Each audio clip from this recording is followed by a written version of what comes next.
ശ്രീനഗറിൽ 2 പാക് പോർ വിമാനങ്ങൾ തകർത്തു ഭാരതം. പൈലറ്റുമാർക്കായി തെരച്ചിൽ നടത്തുന്നു. പാക് ജെറ്റുകൾ തകർത്തത് ആകാശ് പ്രതിരോധ സംവിധാനമാണ്. ജമ്മുവിൽ പോർ വിമാനങ്ങൾ നേർക്കുനേർ എത്തുന്നു. ജലന്ധറിൽ പാക് മിസൈലിൻ്റെ അവശിഷ്ടങ്ങൾ കണ്ടെത്തി. അങ്ങനെ നിരവധി പുതിയ വാർത്തകൾ വരുന്നു. ഐസൻ ജോസ് കൂടി ഒപ്പം ചേരുന്നുണ്ട്. ഐസൻ, ഇവിടെ പലവട്ടം നമ്മൾ ചർച്ച ചെയ്യുന്നുണ്ട് പാകിസ്ഥാൻ്റെ ഡ്രോൺ ആക്രമണങ്ങൾ, പാകിസ്ഥാൻ്റെ യുദ്ധവിമാനങ്ങൾ വഴിയുള്ള ആക്രമണങ്ങൾ, പാകിസ്ഥാൻ്റെ മിസൈൽ ആക്രമണങ്ങൾ ഒക്കെയും തകർന്ന് തരിപ്പണമാകുന്നുണ്ട്.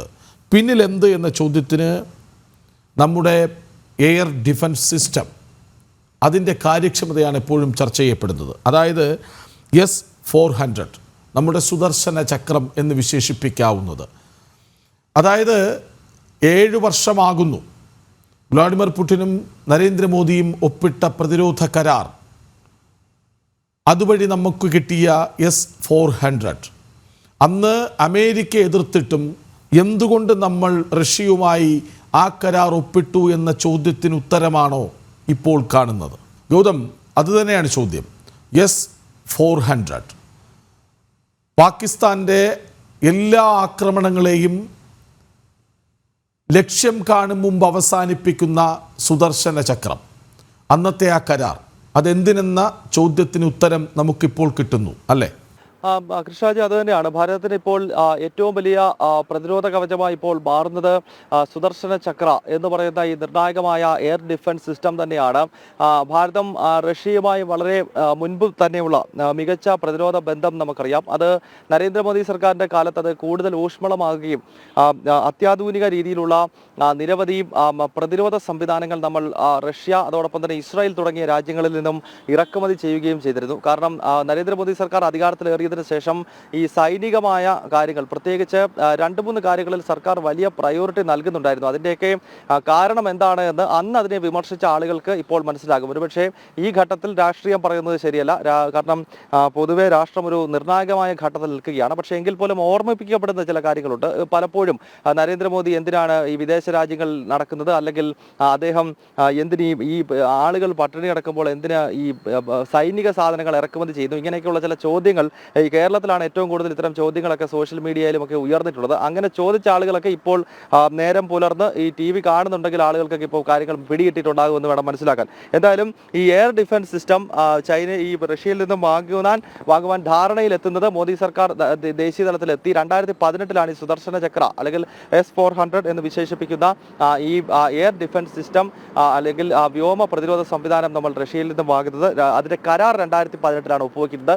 2021 ഇതിൻ്റെ ആദ്യഘട്ടം നമ്മൾ ഇറക്കുമതി ചെയ്തു. എന്തായാലും ഇപ്പോൾ പാകിസ്ഥാൻ നടത്തിക്കൊണ്ടിരിക്കുന്ന ഈ രൂക്ഷമായ ആക്രമണത്തെ കൃത്യമായി തന്നെ പ്രതിരോധിക്കുന്നതിൽ ഈ സുദർശന ചക്ര നിർണായകമായിട്ടുള്ള പങ്ക് വഹിക്കുന്നു എന്ന കാര്യത്തിൽ യാതൊരു സംശയവുമില്ല. അതിൻ്റെ പേര് പോലെ തന്നെ അധാർമികമായ നീക്കങ്ങളെ അല്ലെങ്കിൽ അധർമ്മത്തിൻ്റെ കടന്നുവരവിനെ ധർമ്മത്തിന് വേണ്ടി പ്രതിരോധിക്കുന്ന സുദർശന ചക്ര തീർച്ചയായും ഇപ്പോൾ നടന്നുകൊണ്ടിരിക്കുന്ന ഈ ഐതിഹാസികമായ പോരാട്ടത്തിൽ, നാളത്തെ ചരിത്രം ഐതിഹാസികം എന്ന് എഴുതി വെക്കാൻ പോകുന്ന ഈ പോരാട്ടത്തിൽ ഏറ്റവും നിർണായകമായ പങ്ക് വഹിക്കുന്ന ഒന്നായി ഈ എയർ ഡിഫൻസ് സിസ്റ്റം മാറും എന്ന കാര്യത്തിൽ യാതൊരു സംശയവുമില്ല. ഗൗതം, ഈ അമേരിക്കയാണെന്ന് എതിർത്തത് എന്നോർക്കണം. ഈ കരാർ പാടില്ലാത്തതാണ്, റഷ്യയുമായി നിങ്ങൾ എന്തിന് കരാർ ഒപ്പിടുന്നു എന്ന ചോദ്യം ഉന്നയിച്ചത് അമേരിക്കയാണ്. എന്നിട്ടും അത് വാങ്ങാൻ തീരുമാനിച്ചുവെങ്കിൽ നരേന്ദ്രമോദി എന്ന ഭരണാധികാരിയുടെ ദീർഘവീക്ഷണം അതുകൂടിയല്ലേ വ്യക്തമാകുന്നത്? തീർച്ചയായിട്ടും ഒരു ഭരണാധികാരിയുടെ ദീർഘവീക്ഷണം എത്രത്തോളം വലുതാണ് എന്നത് നമുക്ക് ഈ ഒരു സംഭവത്തിലൂടെ കൂടെ തന്നെ നമുക്ക് മനസ്സിലാക്കാൻ സാധിക്കും ഋഷാജ്. കാരണം അതാണ് ഞാൻ നേരത്തെ സൂചിപ്പിച്ചത്. പലപ്പോഴും വിമർശനങ്ങൾ ഉണ്ടായിരുന്നു കേന്ദ്ര സർക്കാരിനെതിരെ ഈ സൈന്യത്തിന് കൂടുതൽ പ്രയോറിറ്റി നൽകുന്നത്, അല്ലെങ്കിൽ നമ്മുടെ ബജറ്റിലാണെങ്കിലും പ്രതിരോധ മേഖലയ്ക്ക് കൂടുതൽ പണം നീക്കി വെക്കുന്നതിലൊക്കെ വിമർശനം കണ്ടവരുണ്ട്. മാത്രമല്ല നമ്മുടെ പ്രധാനമന്ത്രി ലോകരാഷ്ട്രങ്ങളുമായി വലിയ തോതിൽ സൗഹൃദങ്ങൾ സ്ഥാപിക്കാനായി വലിയ ഇനിഷ്യേറ്റീവുകൾ എടുത്തതാണ്. ഒരുപക്ഷെ ഇപ്പോഴത്തെ പ്രധാനമന്ത്രി നരേന്ദ്രമോദിക്ക് മുമ്പ് 13ഓളം പ്രധാനമന്ത്രിമാരെ നമ്മൾ കണ്ടിട്ടുണ്ട്.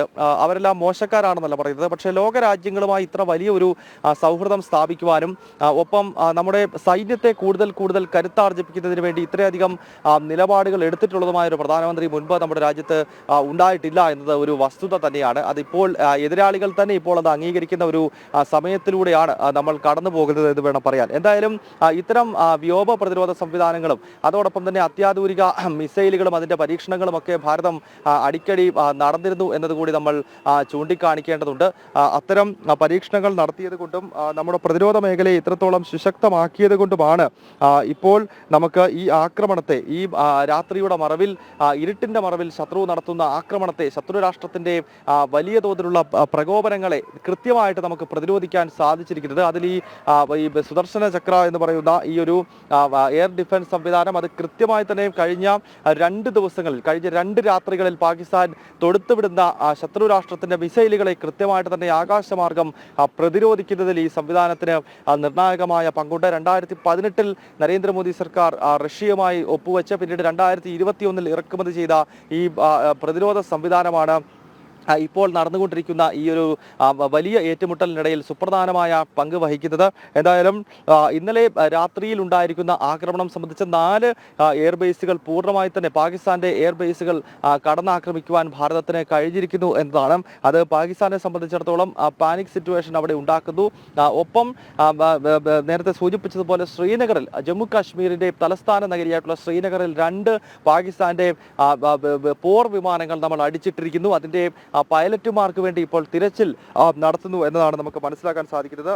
നിലവിൽ 2 പൈലറ്റുമാർ ഒരു കാര്യം കൂടി ഒന്ന് പറഞ്ഞോട്ടെ, ഒരു പുതിയ വിവരമായി ലഭിക്കുന്നതാണ്, അതിന്റെ കൃത്യമായ ഉറവിടം അറിയില്ല എങ്കിലും രജൌരിയിൽ പാകിസ്ഥാന്റെ ഷെല്ലാക്രമണത്തിൽ Jammu Kashmir additional district development commissioner കൊല്ലപ്പെട്ടു എന്ന വാർത്ത പുറത്തു വരുന്നുണ്ട്. അത് ഒമർ അബ്ദുള്ള സ്ഥിരീകരിച്ചിട്ടുണ്ട്. അതായത് ഇന്നലെ ഡെപ്യൂട്ടി ചീഫ് മിനിസ്റ്റർക്ക് ഒപ്പമുണ്ടായിരുന്ന ജില്ലയിലെ വിവിധ ചടങ്ങുകളിൽ പങ്കെടുത്ത ഓൺലൈൻ മീറ്റിങ്ങിൽ താൻ വിളിച്ച ഓൺലൈൻ മീറ്റിങ്ങിൽ ഒപ്പമുണ്ടായിരുന്ന ആളാണ്. അദ്ദേഹത്തിൻ്റെ പേര് രാജ്കുമാർ ഥാപ്പ എന്നാണ് മനസ്സിലാക്കുന്നത്. അദ്ദേഹം കൊല്ലപ്പെട്ടു എന്ന വാർത്ത വരുന്നുണ്ട്. ഒരുപക്ഷെ അത് ഇന്നലെ നടത്തിയ ഷെല്ലാക്രമണത്തിലാണ്. ഇത് നമുക്ക് ഒമർ അബ്ദുള്ളയുടെ വാക്കുകൾ ശരിയെങ്കിൽ അത് സ്ഥിരീകരിക്കേണ്ടതുമാണ്. ഏതായാലും ഇങ്ങനെയുള്ള ചില സംഭവ വികാസങ്ങൾ ഉണ്ടാകുന്നത് ഒരുപക്ഷെ ഭാരതത്തെ നോവിക്കുന്നുണ്ട്. അതാകാം ഈ വാർത്താ സമ്മേളനത്തിലെ ഒരു പ്രധാന കാരണം. 10 മണിക്ക് രാവിലെ 5:45 ഉണ്ടാകുമെന്ന് പ്രതീക്ഷിച്ചത് പിന്നീട് 10 മണിയിലേക്ക് മാറ്റിയത് ഒരുപക്ഷെ അതുകൊണ്ടാകാം അല്ലേ? അത് തന്നെ. അതായത് കൃഷ്ണരാജ്, അസാധാരണമായ ഒരു വാർത്താ സമ്മേളനം ആണ് രാവിലെ 5:30 വിളിച്ചത്. അത് വലിയ തോതിൽ മാധ്യമപ്രവർത്തകർ നമ്മൾ ഉൾപ്പെടെ ഉള്ളവർ അവിടേക്ക് എത്തുന്നുണ്ടായിരുന്നു. പിന്നീട് അതിന്റെ സമയം മാറ്റി. നാഷണൽ മീഡിയ സെന്ററിലാണ് ഈ വാർത്താ സമ്മേളനം നടക്കുന്നത്. പിന്നീട് സമയം മാറ്റി ഇപ്പോൾ 10 മണിക്ക് വാർത്താ സമ്മേളനം മാറ്റിയിരിക്കുന്നു. മാത്രമല്ല ജമ്മു കാശ്മീർ മുഖ്യമന്ത്രി ഒമർ അബ്ദുള്ളയുടെ ഒരു ട്വീറ്റ് വളരെയധികം ദുഃഖമുണ്ടാക്കുന്ന വാർത്ത തന്നെയാണ്. മാത്രമല്ല അവിടെ ഷെല്ലാക്രമണം തുടർച്ചയായി നടന്നുകൊണ്ടിരിക്കുകയാണ്. രജോരിയിലും നൌഷേരയിലും പൂഞ്ചിലുമൊക്കെ തുടർച്ചയായ ഷെല്ലാക്രമണം നടക്കുന്നു. അതിനെ ശക്തമായ രീതിയിൽ ഭാരതം തിരിച്ചടിക്കുകയും പ്രത്യാക്രമണം നടത്തിക്കൊണ്ട് പാകിസ്ഥാന്റെ സൈനിക പോസ്റ്റുകൾ, പാക് റേഞ്ചേഴ്സിന്റെ സൈനിക പോസ്റ്റുകൾ ലക്ഷ്യമിട്ടുകൊണ്ടുള്ള തിരിച്ചടി ഭാരതത്തിന്റെ ഭാഗത്ത് നിന്നും ഉണ്ടാകുന്നു. ഈ കരമാർഗമുള്ള ഈ പ്രകോപനം അത് കഴിഞ്ഞ കുറേ ദിവസങ്ങളായി തന്നെ ഉണ്ട്. 22-ാം തീയതിയാണ് പഹൽഗാമിൽ ഭീകരാക്രമണം ഉണ്ടായതെങ്കിൽ തൊട്ടടുത്ത ദിവസം മുതൽ ഈ ഭീകരാക്രമണം നടത്തിയ പാകിസ്ഥാൻ തന്നെ അതിർത്തിയിൽ ഷെല്ലാക്രമണം കൂടി നടത്തുകയാണ്. എന്തൊരു പ്രകോപനമാണ് ഒരു രാജ്യം നടത്തുന്നത് എന്നത് ഇതിലൂടെ തന്നെ നമുക്ക് മനസ്സിലാക്കാൻ സാധിക്കും. അങ്ങനെ തുടർച്ചയായി അങ്ങോട്ടും ഇങ്ങോട്ടും പിന്നീട് വെടിവെപ്പായി. അത് പിന്നെ ജനവാസ കേന്ദ്രങ്ങളിലേക്ക് ആകുന്നത് കഴിഞ്ഞ കുറച്ച് ദിവസങ്ങളായിട്ടാണ്, കഴിഞ്ഞ 3 ദിവസങ്ങളായിട്ടാണ്. ഭാരതം ഈ ഭീകര കേന്ദ്രങ്ങൾ ടാർഗറ്റ് ചെയ്തുകൊണ്ടുള്ള അറ്റാക്ക് നടത്തിയതോടുകൂടി ഈ കരമാർഗം ജനവാസ കേന്ദ്രങ്ങൾ ലക്ഷ്യമിട്ടുകൊണ്ട് പാകിസ്ഥാൻ ഉറിയിലും അതോടൊപ്പം തന്നെ പൂഞ്ചിലും നൌഷേരയിലും ഒക്കെ വലിയ ആക്രമണം നടത്തുകയായിരുന്നു. ഇതിൽ രജോരിയിലും പൂഞ്ചിലുമൊക്കെയാണ് ഇപ്പോൾ ഈ ആക്രമണം ഉണ്ടായിരിക്കുന്നത്.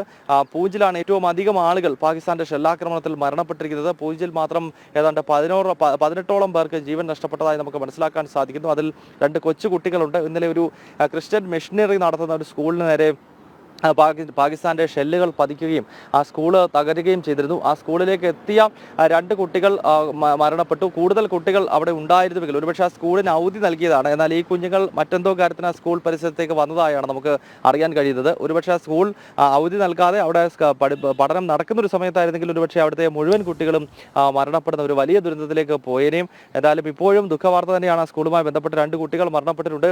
കൂടാതെ ഗുരുദ്വാരകൾ ആക്രമിക്കപ്പെട്ടിട്ടുണ്ട്. ഇപ്പോൾ ശംഭു ക്ഷേത്രത്തിന് നേരെ ഇപ്പോൾ ആക്രമണം നടന്നിരിക്കുന്നു. അതൊരു ഡ്രോൺ ആക്രമണമായിരിക്കാം, അത് വന്ന് അല്ലെങ്കിൽ ഷെല്ലാക്രമണം ആണ് എന്ന് മനസ്സിലാക്കാൻ സാധിക്കുന്നു. ജമ്മുവിലുള്ള ഒരു ക്ഷേത്രത്തിന് നേരെയാണ് ആക്രമണം നടന്നിരിക്കുന്നത്. ഏതായാലും രാജ്യത്തിനകത്ത് ആളുകളെ പീഡിപ്പിക്കാനുള്ള ശ്രമം കൂടി പാകിസ്ഥാൻ ഈ ഘട്ടത്തിൽ നടത്തുകയാണ്. കാരണം പാകിസ്ഥാൻ കരുതുന്നത് ഈ രീതിയിലുള്ള ആക്രമണം നടത്തിക്കഴിഞ്ഞാൽ നമ്മുടെ രാജ്യത്തെ ആളുകൾ മതാടിസ്ഥാനത്തിൽ വ്യത്യസ്ത തട്ടിലേക്ക് എത്തും എന്ന ഒരു കണക്കുകൂട്ടൽ പാകിസ്ഥാനെ സംബന്ധിച്ചുണ്ട്. പക്ഷേ നമ്മുടെ രാജ്യത്തെ സാഹചര്യം ഇപ്പോൾ അങ്ങനെയല്ല എന്ന കാര്യം കൂടി പാകിസ്ഥാൻ മനസ്സിലാക്കണം. 140 കോടി ജനങ്ങളും ഒറ്റക്കെട്ടായി നിന്നുകൊണ്ട് പാകിസ്ഥാന് കൃത്യമായ മറുപടി നൽകിക്കൊണ്ട് ആ രാജ്യത്തിന്റെ ഭീകരതയെ പ്രോത്സാഹിപ്പിക്കുന്ന സമീപനം ഇനിയൊരിക്കലും ഉണ്ടാകാൻ പാടില്ലാത്ത രീതിയിലുള്ള മറുപടി പാകിസ്ഥാന് നൽകണമെന്ന വികാരം ഭാരതത്തിലെ മുഴുവൻ ജനസമൂഹത്തിനിടയിൽ, അത് മതവ്യത്യാസങ്ങളൊന്നുമില്ലാതെ എല്ലാ മനുഷ്യരും ഒരേ രീതിയിൽ ചിന്തിക്കുന്ന രീതിയിലേക്ക് കാര്യങ്ങൾ എത്തിയിരിക്കുന്നു. വലിയ ദേശീയ വികാരം രാജ്യത്തൊട്ടാകെ ആഞ്ഞടിക്കുന്ന ഒരു സാഹചര്യമാണ്. എന്തായാലും 4 എയർബേസുകൾ ഉൾപ്പെടെ തകർത്തുകൊണ്ടുള്ള വലിയ പ്രത്യാക്രമണം ഭാരതം ഇന്നലെ രാത്രിയിൽ നടത്തിയിരിക്കുന്നു. കനത്ത മറുപടി അതാത് സമയങ്ങളിൽ പാകിസ്ഥാന് നൽകുവാൻ നമ്മുടെ സൈന്യത്തിന് കഴിയുന്നുണ്ട്. സൈന്യത്തിന് പൂർണ്ണമായ സ്വാതന്ത്ര്യം നേരത്തെ തന്നെ കേന്ദ്ര സർക്കാർ നൽകിയിരുന്നു. പ്രധാനമന്ത്രി നരേന്ദ്രമോദിയുടെ അധ്യക്ഷതയിൽ ചേർന്ന കേന്ദ്രമന്ത്രിസഭയുടെ സുരക്ഷാകാര്യ സമിതി യോഗമാണ് സൈന്യത്തിന് എല്ലാ അർത്ഥത്തിലുമുള്ള പിന്തുണയും അതോടൊപ്പം തന്നെ സൈന്യത്തിന് പൂർണ്ണ സ്വാതന്ത്ര്യവും നൽകിയത്. എവിടെ എപ്പോൾ എങ്ങനെ അടിക്കണം എന്നത് സൈന്യം തീരുമാനിച്ചോളൂ, സർക്കാരിന്റെ പൂർണ്ണമായ പിന്തുണയും നിർദ്ദേശവുമുണ്ട് എന്നാണ് പ്രധാനമന്ത്രി നരേന്ദ്രമോദി പറഞ്ഞത്. അതിനുശേഷം ആ നിർണായകമായ യോഗം അദ്ദേഹത്തിന്റെ വസതിയിൽ ചേർന്ന് ഏതാണ്ട് ഒരാഴ്ച കഴിയുമ്പോഴായിരുന്നു ഭാരതം ഓപ്പറേഷൻ സിന്ദൂർ എന്ന നിർണായക ദൗത്യത്തിന് തുടക്കം കുറിച്ചത്. ഇപ്പോൾ ആ ദൗത്യം തുടർന്നുകൊണ്ടേയിരിക്കുകയാണ്. അത് ഭീകര കേന്ദ്രങ്ങൾ ആക്രമിക്കുന്നത് കൊണ്ട് മാത്രം അവസാനിക്കുന്ന ഒന്നല്ല. അതിന്റെ തുടക്കം, അതിന്റെ ആദ്യഘട്ടം മാത്രമായിരുന്നു പാകിസ്ഥാനിലെ ഭീകര കേന്ദ്രങ്ങൾ ലക്ഷ്യമിട്ടുകൊണ്ടുള്ള ആക്രമണങ്ങൾ. അതിനുശേഷം ഇപ്പോഴും അത് തുടർന്നുകൊണ്ടിരിക്കുകയാണ്. ഓപ്പറേഷൻ സിന്ദൂർ അത് തീർച്ചയായും അതിന്റെ പൂർണ്ണമായ വിജയത്തിന് ശേഷം മാത്രമേ ആ ഓപ്പറേഷൻ അവസാനിപ്പിക്കൂ. ഏറ്റവും ഒടുവിൽ 1999 ഓപ്പറേഷൻ വിജയ് എന്ന പേരിലാണ് കാർഗിൽ മലനിരകളിലേക്ക് കടന്നു കയറിയ ഇസ്ലാമിക ഭീകരരെ, പാക് ഭീകരരെ ഭാരതം തുരത്തിയോടിച്ചത്. ഒരു ഭാഗത്ത് അന്നും സമാധാനത്തിന്റെ ചർച്ചകൾ നടത്തുമ്പോഴാണ് കാർഗിൽ മലനിരകളിൽ വലിയ ചതി പാകിസ്ഥാൻ ഒളിപ്പിച്ചു വെച്ചത്. ഭാരതത്തിന്റെ അന്നത്തെ പ്രധാനമന്ത്രി അടൽ ബിഹാരി വാജ്പേയി 1998 ലാഹോറിലേക്ക് ബസ് യാത്ര നടത്തിക്കൊണ്ട് അന്നത്തെ പാകിസ്ഥാന്റെ പ്രധാനമന്ത്രിയും പാകിസ്ഥാൻ മുസ്ലിം ലീഗിന്റെ നേതാവുമായ നവാസ് ഷെരീഫുമായി സമാധാന ചർച്ചകൾ നടത്തി. സമാധാനത്തിന്റെ വലിയ സന്ദേശം ലാഹോറിന്റെ മണ്ണിൽ ഇരു രാജ്യങ്ങളും നടത്തുന്നു എന്ന രീതിയിലുള്ള പ്രഖ്യാപനം നടത്തിയിരുന്നു. അന്ന് ഭാരതം 100% ആത്മാർത്ഥതയോടുകൂടിയാണ് അടൽ ബിഹാരി വാജ്പേയിയുടെ നേതൃത്വത്തിൽ ആ സമാധാന ദൗത്യത്തിന് നേതൃത്വം കൊടുത്ത് നമ്മുടെ പ്രധാനമന്ത്രി തന്നെ അന്ന് ലാഹോറിലേക്ക് അഠാര ബോർഡർ വഴി ബസ് മാർഗം എത്തി. എന്നാൽ അവിടെ സമാധാനത്തിന്റെ ചർച്ചകൾ ഒരു ഭാഗത്ത് നടക്കുന്ന സമയത്ത് തന്നെ പാകിസ്ഥാൻ എന്ന രാജ്യം വലിയ ചതി കാർഗിൽ മലനിരകളിൽ നടത്തുകയായിരുന്നു. ഒരു ഭാഗത്ത് സമാധാനത്തിന്റെ സന്ദേശം ഒരു രാഷ്ട്രവുമായി ബന്ധപ്പെട്ട് നടത്തുന്ന സമയത്ത് ഭീകരവാദികളെ കാർഗിൽ മലനിരകളിലേക്ക് പറഞ്ഞയച്ച് അതീവ ശൈത്യത്തിന്റെ മറവിൽ ആ ഭീകരവാദികൾ കടന്നു കയറി പിന്നീട് ജമ്മു കാശ്മീരിലെ ജമ്മു ശ്രീനഗർ ദേശീയപാതയ്ക്ക് അടുത്തെത്തി ആ ദേശീയപാതയുടെ നിയന്ത്രണം കൈക്കലാക്കുക എന്ന വലിയ ദൗത്യത്തോടു കൂടിയാണ് ആ ഭീകരവാദികൾ പർവേസ് മുഷറഫിന്റെ കിങ്കരന്മാർ എത്തിയത്. എന്തായാലും അന്ന് ഓപ്പറേഷൻ വിജയിലൂടെ ഭാരതത്തിന്റെ സൈന്യത്തിന്റെ കൃത്യമായ നീക്കങ്ങൾ, അത് ഓപ്പറേഷൻ വിജയ് ഏതാനും മാസങ്ങൾ നീണ്ടു നിന്നു. ഏറ്റവും ഒടുവിൽ 1999 ജൂലൈ മാസം 26-ാം തീയതി ഏറ്റവും ദുഷ്കരമായ ടൈഗർ ഹിൽസിന് മുകളിൽ അന്നത്തെ കടുത്ത ശൈത്യകാലത്ത് ഭാരതത്തിന്റെ ത്രിവർണ്ണ പതാക പാറിച്ചുകൊണ്ടാണ് ഓപ്പറേഷൻ വിജയിൽ ഭാരതം വിജയക്കൊടി പാറിച്ചത്. അങ്ങനെയെങ്കിൽ ഇതിപ്പോൾ നരേന്ദ്രമോദിയുടെ ഭരണകാലഘട്ടമാണ്, പുതിയ ഭാരതമാണ്. അടിക്കടി എന്ന നിലയിലേക്ക് കനത്ത പ്രഹരം ശത്രുവിനെ ഏൽപ്പിക്കാൻ എല്ലാ അർത്ഥത്തിലും സജ്ജമായി നിൽക്കുന്ന ഈ ഘട്ടത്തിലാണ് ഓപ്പറേഷൻ സിന്ദൂർ ഏതാണ്ട് 2.25 പതിറ്റാണ്ടിന് ശേഷം യുദ്ധത്തിലേക്ക് കടക്കുന്ന രീതിയിലുള്ള ആക്രമണ പരമ്പരകൾ തുടർച്ചയായ അതിർത്തിയിൽ നടക്കുന്നു. ഓപ്പറേഷൻ വിജയ്ക്ക് ശേഷം ഓപ്പറേഷൻ സിന്ദൂർ എന്ന നിർണായകമായ ദൗത്യം ഏറ്റെടുത്തുകൊണ്ട് നമ്മുടെ സൈന്യം രാപ്പകലില്ലാതെ ശത്രുരാഷ്ട്രത്തിന്റെ ഓരോ നീക്കങ്ങൾക്കും കനത്ത മറുപടി നൽകിക്കൊണ്ടിരിക്കുകയാണ്. എന്തായാലും ഇന്നലെ രാത്രിയിലും 4 എയർബേസുകൾ ഉൾപ്പെടെ അറ്റാക്ക് ചെയ്തുകൊണ്ട് ശത്രുവിന് കൃത്യമായ മുന്നറിയിപ്പും താക്കീതും നൽകുവാൻ നമ്മുടെ സൈന്യത്തിനും പ്രതിരോധ സംവിധാനങ്ങൾക്കും സാധിച്ചിട്ടുണ്ട്. ബാലിസ്റ്റിക് മിസൈലുകളും മറ്റും ഉപയോഗപ്പെടുത്തിക്കൊണ്ടുള്ളൊരു സ്ട്രൈക്കാണ് പാകിസ്ഥാന്റെ 4 എയർബേസുകളിൽ നമ്മൾ നടത്തിയിരിക്കുന്നത് എന്ന് മനസ്സിലാക്കാൻ സാധിക്കുന്നു. എയർ ടു സർഫേസ് മിസൈലുകൾ ഉപയോഗപ്പെടുത്തിക്കൊണ്ടാണ് 4 എയർബേസ് അതും റാവൽപിണ്ടിയിലെ അവരുടെ ഏറ്റവും തന്ത്രപ്രധാനമായ കേന്ദ്രത്തിൽ തന്നെ അടിച്ചുകൊണ്ട് ശത്രുവിന് ശക്തമായ താക്കീതും മുന്നറിയിപ്പും നൽകിക്കൊണ്ടുള്ള ഒരു പ്രത്യാക്രമണമാണ് ഇന്നലെ അർദ്ധരാത്രിയിൽ ഭാരതത്തിന്റെ ഭാഗത്ത് നിന്നും ഉണ്ടായിരിക്കുന്നത്. കൃഷ്ണരാജ്. ശരി ഗൗതം.